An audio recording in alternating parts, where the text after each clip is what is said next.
আজ আমরা যে সিনেমার গল্পে প্রবেশ করতে যাচ্ছি তা এক ভয়ঙ্কর নীরব ও বিধ্বস্ত পৃথিবীর গল্প। একটা অদ্ভুত অদেখা মহামারী সারা পৃথিবীকে গ্রাস করেছে। লক্ষ লক্ষ মানুষ একে একে মারা গেছে, কিন্তু অদ্ভুতভাবে এই ভাইরাস বা সংক্রমণ প্রাণীদের কোনো ক্ষতি করেনি। মানুষের কোলাহল থেমে গেছে, যানবাহনের শব্দ নেই, ফ্যাক্টরির ধোঁয়া নেই, শহরের ব্যস্ততা নেই। দীর্ঘ সময় ধরে কোনো দূষণ না থাকার কারণে প্রকৃতি যেন আবার নিজের আসল রূপ ফিরে পেয়েছে। রাস্তাঘাটে ঘাস গজিয়েছে, ভাঙা ভবনের দেওয়ালে লতা উঠে গেছে, আর প্রাণীরা অবাধে ঘুরে বেড়াচ্ছে, যেন পৃথিবীটা এখন তাদেরই রাজ্য। এখন বেঁচে আছে শুধু সেই সব মানুষ যারা সত্যি জানে কিভাবে বেঁচে থাকতে হয়, আর সেই অল্প কয়েকজনের একজন হল এডি।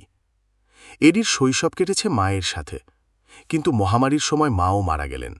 ভাগ্যক্রমে এডি বেঁচে যায়, কারণ ছোটবেলা থেকেই তার মামা তাকে সার্ভাইভাল বা বেঁচে থাকার বই পাঠাতেন। সেই সব বই পড়েই সে শিখেছিল কিভাবে খাবার জোগাড় করতে হয়, আশ্রয় বানাতে হয়, আর কিভাবে বিপদ এড়াতে হয়। তার পুরনো বাড়ি এখন ভাঙাচোরা, নোংরা আর বসবাসের অনুপযোগী। তাই সে বাড়ির বাইরে একটি ছোট্ট আন্ডারগ্রাউন্ড বাংকারে থাকে। কিছু শুকনো খাবার আর পানীয় আছে বটে, কিন্তু সেগুলো বেশি দিন টিকবে না। প্রতিদিনই তাকে আশেপাশের এলাকায় বের হতে হয় খাবার ও প্রয়োজনীয় জিনিসের খোঁজে। তবে এই যাত্রাগুলোতে এক ধরনের অভ্যাস তৈরি হয়ে গেছে।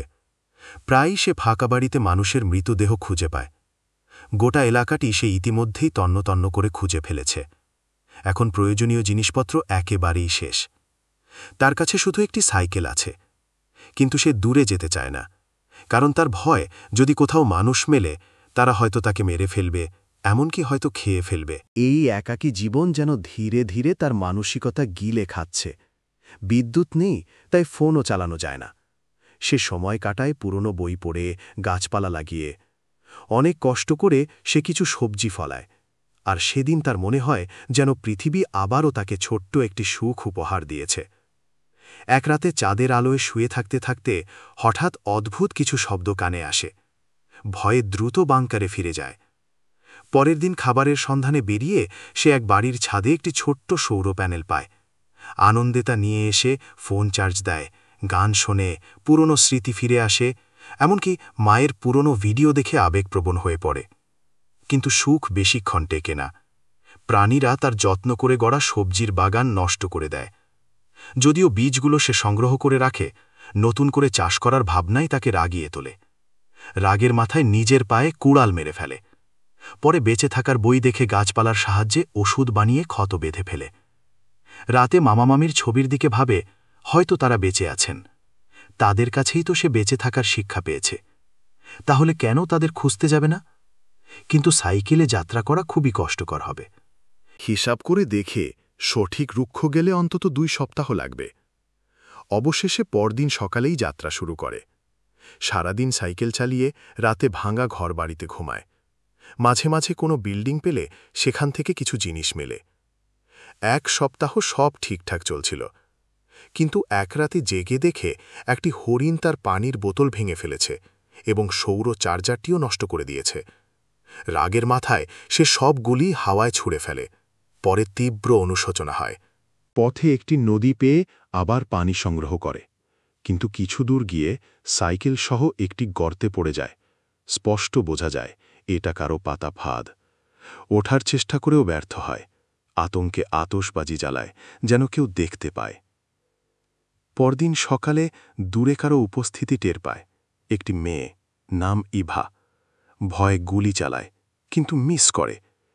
ইভা বলে অস্ত্র দিলে তাকে গর্ত থেকে বের করবে। প্রথমে অস্বীকার করলেও শেষে বন্দুক দেয়, তবে গুলি দেয় না। দুজনেই একে অপরকে শরীর দেখিয়ে প্রমাণ করে যে তারা সংক্রমিত নয়। ইভা তাকে বের করে আনে। পরদিন সকালে এডি জেগে দেখে ইভার হাতে ছুরি, গলার কাছে।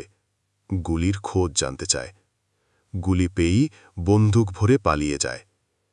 হঠাৎই দূর থেকে শোনা যায় 3 জন মানুষের কণ্ঠ, শস্ত্র, নিষ্ঠুর চেহারা।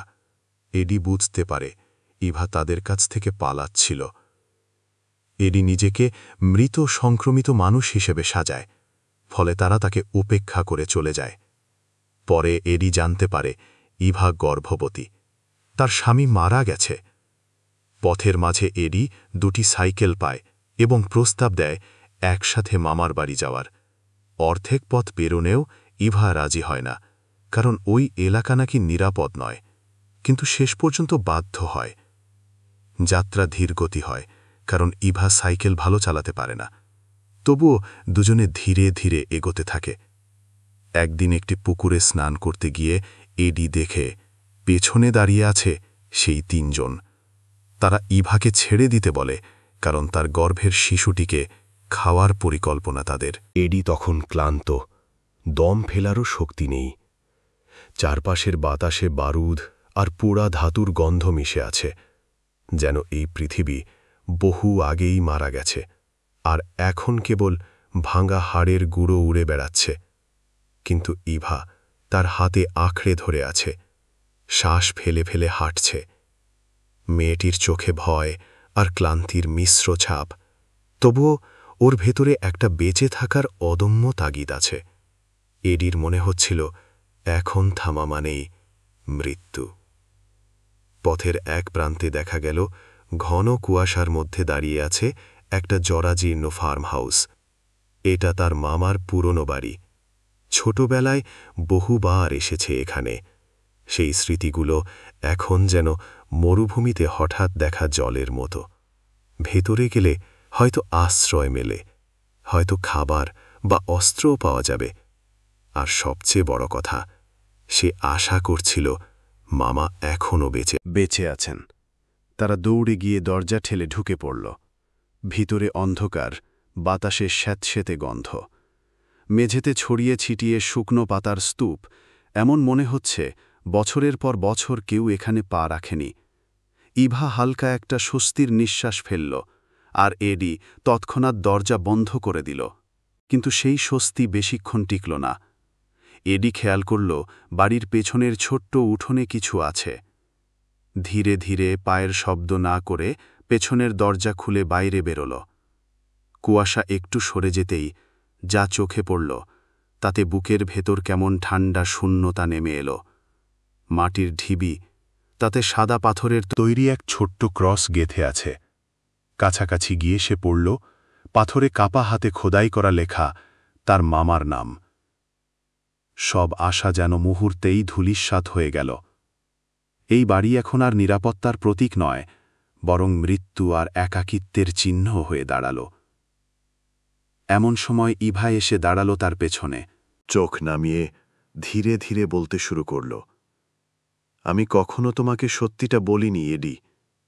তার কণ্ঠ কাঁপছে, যেন প্রতিটি শব্দ উচ্চারণ করতে গিয়ে বুকের ভেতর থেকে রক্ত ঝরছে। আমার ভাই, সে আমাকে বছরের পর বছর ধরে নির্যাতন করত, শারীরিক, মানসিক, সব দিকেই। একদিন আর সহ্য করতে পারিনি। আমি ওকে মেরে ফেলেছি। এডি থমকে দাঁড়িয়ে শুনছিল, শ্বাস যেন গলায় আটকে গেছে। ওই দিন থেকেই সেই 3 জন আমার পেছনে লেগেছে।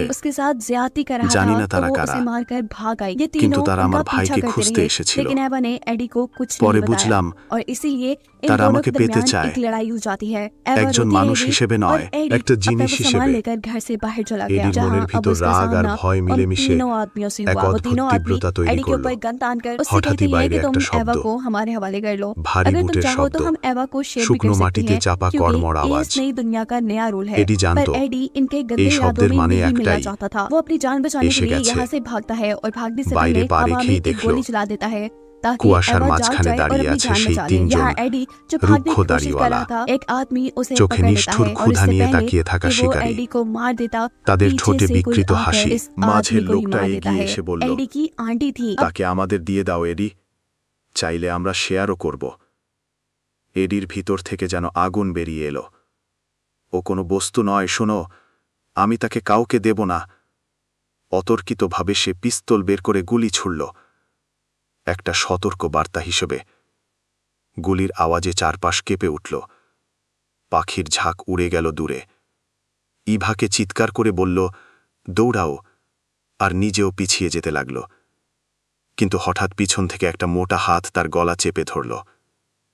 শ্বাস বন্ধ হয়ে আসছে, চোখ অন্ধকার হয়ে আসছে। ঠিক তখনই অন্ধকারের মধ্যে থেকে বজ্রপাতের মতো এসে পড়ল আর একটা ছায়া। ছায়াটি তার হাতে ধরা ধারালো ছুরি দিয়ে আক্রমণ করল সেই লোকটিকে। লোকটি মাটিতে গড়িয়ে পড়তেই এডি চিনতে পারল সে তার খালা। বছরের পর বছর এই বাড়িতে দেখা হয়নি, আর এখন তিনি দাঁড়িয়ে আছেন চোখে লড়াইয়ের জেদ নিয়ে।